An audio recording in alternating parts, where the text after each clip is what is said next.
Hi guys, it's Roger here, and we're going to be looking at fire safety, specifically home fire safety. So why do we need to focus on home fire safety? Well, if you have a house, surely you wouldn't want it to go up in flames and lose everything. That makes big happy face, big sad face. And it doesn't matter the house you live in because if you live in this one, this one, this one, or even this one, they're all in danger of a house fire. So, any of you can be a part of the I Lost Everything I Own club, along with 350,000 people that a year that join it. That's a lot of people. So many that a fire department responds to a house fire every 88 seconds in the nation. Let's go over top 3 things that can make you a new member of the club and how to prevent them. First thing on the list is cooking. Not a big surprise. Cooking is actually 21% of the causes for all home fires today.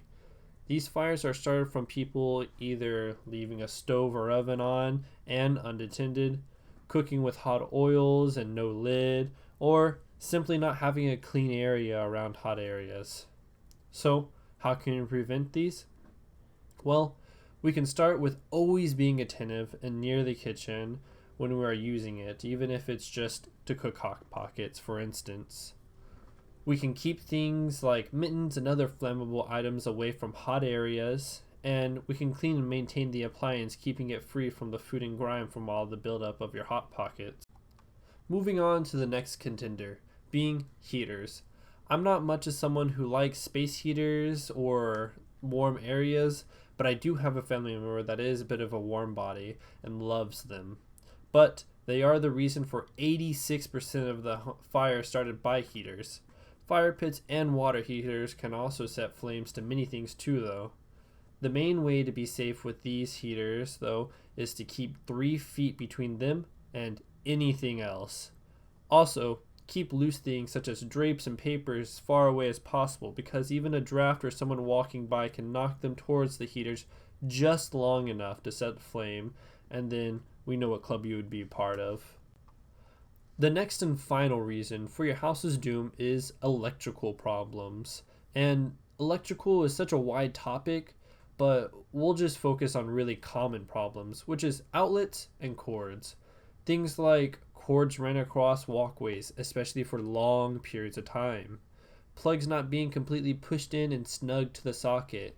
People using frayed wires and overloading outlets.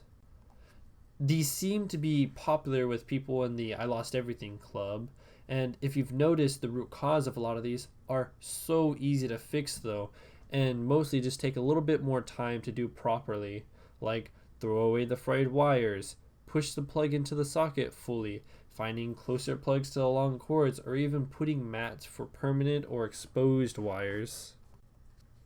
But overloading a socket though can be a tricky one.